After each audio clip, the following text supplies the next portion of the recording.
오늘의 또 다른 날주 본문인 마태복음 15장에서 바리새인들은 당신의 제자들이 어찌하여 장로들의 전통을 범하나이까 떡 먹을 때 손을 씻지 아니하니이다 라고 하면서 우리 주님께 시비를 걸어왔습니다.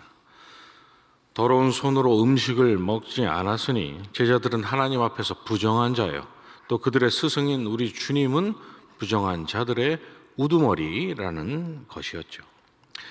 그에 반해 자기들은 손을 씻고 깨끗한 손으로 음식을 먹었으니 거룩하신 하나님 앞에서 설 수 있는 자격을 갖춘 정결한 자들이라는 것이 그들의 말의 의미였습니다.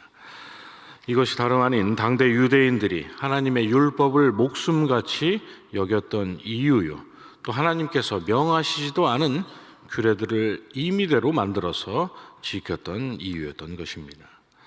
마치 자기들이 이러저러한 일을 했기 때문에, 또는 이러저러한 일을 하지 않고 있기 때문에 하나님의 백성이 된 것처럼, 그리고 그렇기 때문에 하나님의 백성으로 살아가고 있는 것처럼 말입니다. 그러니 그런 그들의 눈에 하나님의 율법을 알지 못하고 또 유대인들의 전통과 거리가 있던 이방인들이 어떻게 보였겠습니까?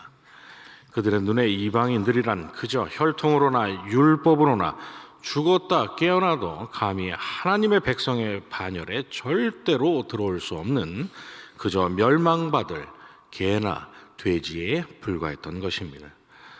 그래서 우리 주님께서 그런 그들을 앞에서 보란듯이 귀신 들린 딸을 둔 가나안 여인의 청을 들어주셨던 것입니다. 주여, 올소이다마는 개들도 제 주인의 상에서 떨어지는 부스러기를 먹나이다 라고 했던 그 가나안 여인의 고백처럼 그녀에게는, 유대인들에게는 없었던 믿음, 곧 구원은 혈통이나 행위에 있지 않고 하나님의 은혜로 얻는 것이라는 것을 믿는 분명한 믿음이 있었기 때문입니다. 나는 이스라엘 집에 잃어버린 양 외에는 다른 데로 보내심을 받지 아니하였노라.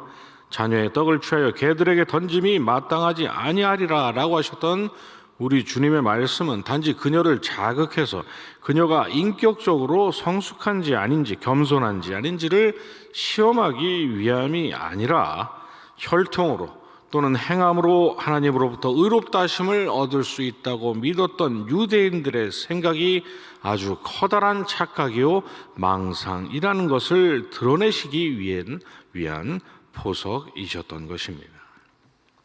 그런데 오늘 우리가 읽은 사도행전 15장의 본문의 말씀처럼 그러한 유대인들의 망상은 주님을 구주로 믿는 초대교회 안에서도 여전히 막강한 힘을 발휘하고 있었습니다.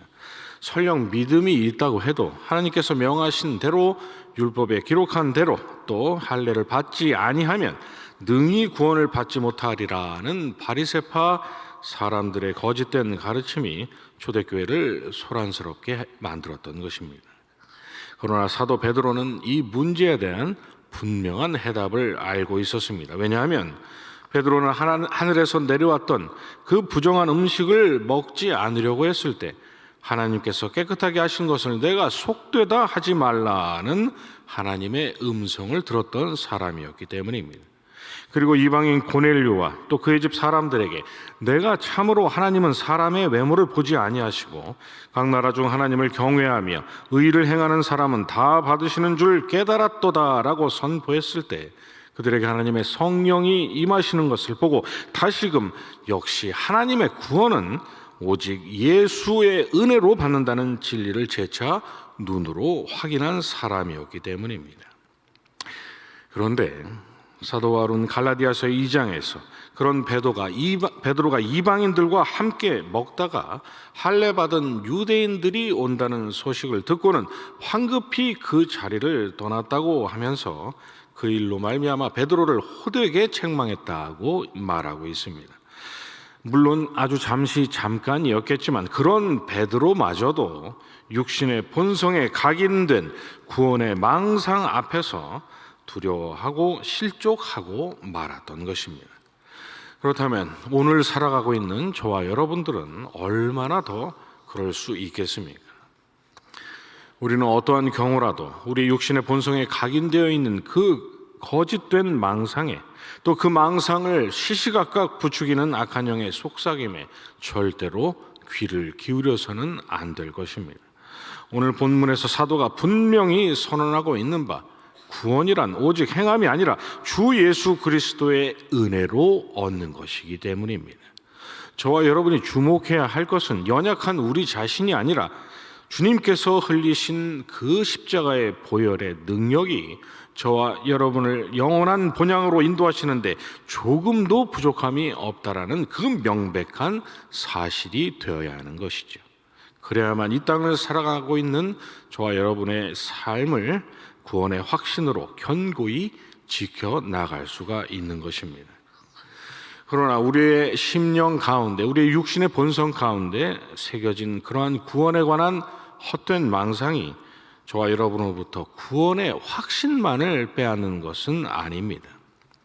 왜 성도로서 이 땅을 살아가고 있는 저와 여러분이 이따금씩은 마치 존재할 때부터 우리가 하나님의 자녀였던 것 같은 생각, 내가 이러저러한 일들을 해서 하나님의 자녀가 됐고 그래서 하나님을 기쁘게 해드리고 있고, 또 이러저러한 일들을 하고 있지 않아서 여전히 하나님의 백성이라는 신분을 잃지 않고 살아가고 있다는 착각에 사로잡히는 실수를 우리가 범하곤 하는 것입니다.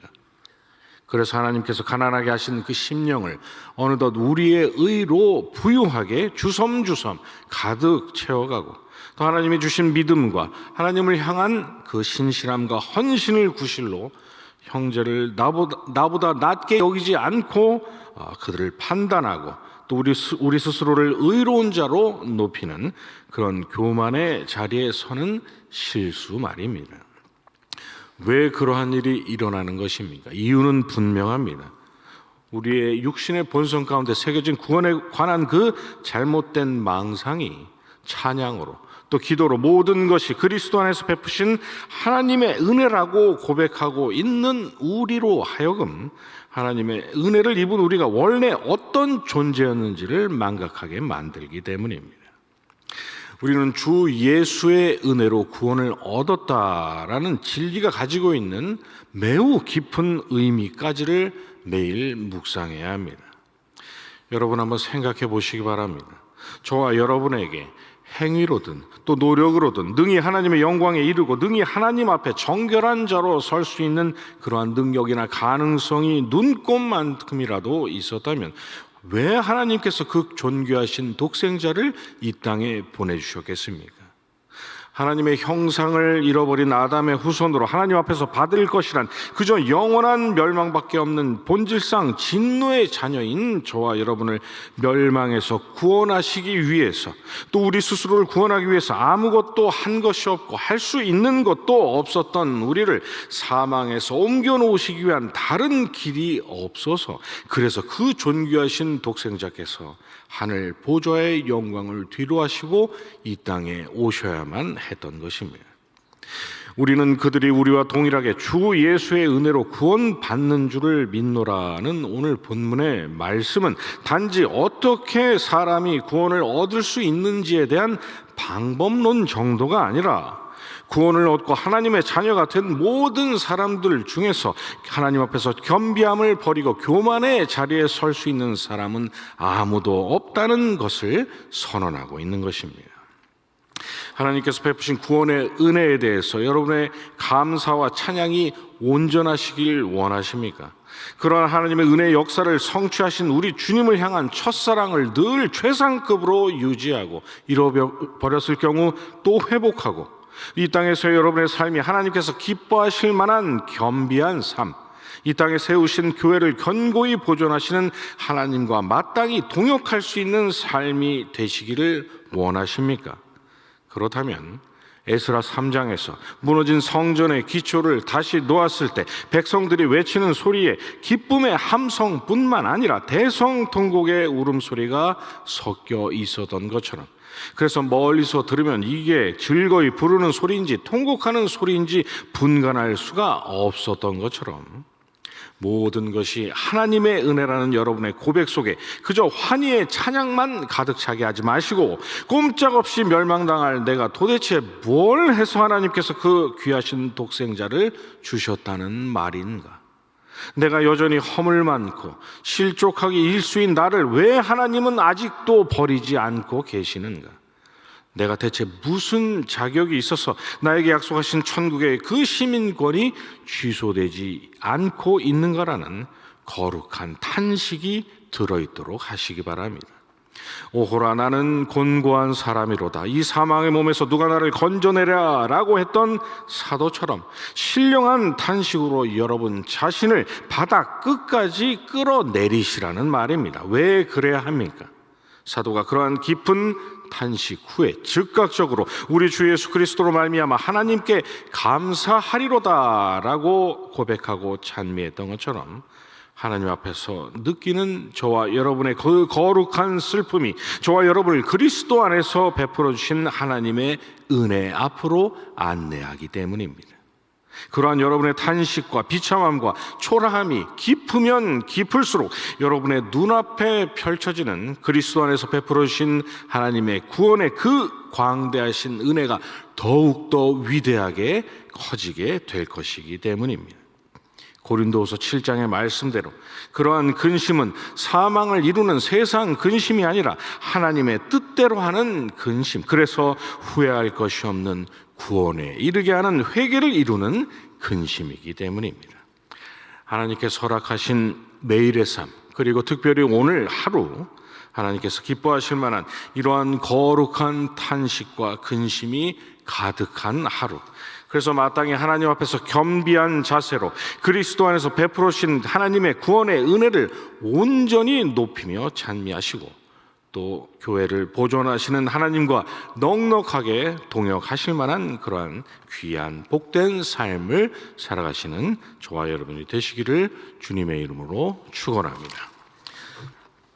주님 가르쳐 주신 기도로 새벽 예배 마치고 가지고 나오신 여러 기도의 제목들 가지고 계속 기도하시겠습니다. 하늘에 계신 우리 아버지여, 이름이 거룩히 여김을 받으시오며 나라의 임하옵시며 뜻이 하늘에서 이룬 것 같이 이 땅에서도 이루어지이다. 오늘날 우리에게 일용할 양식을 주옵시고, 우리가 우리에게 죄진 자를 사하여 준 것 같이 우리 죄를 사하여 주옵시고, 우리를 시험에 들게 하지 마옵시고 다만 악에서 구하옵소서. 대개 나라와 권세와 영광이 아버지께 영원히 있사옵나이다. 아멘.